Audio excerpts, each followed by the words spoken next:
আমরা যার কথা বলছি উই আর সো আনফর্চুনেট যে আমরা গতকাল ওনাকে হারিয়েছি।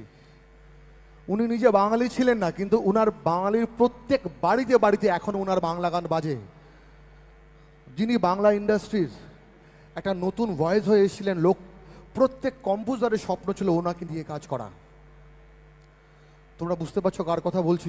আমরা সবাই জানি, আমরা সবাই শোকাহত।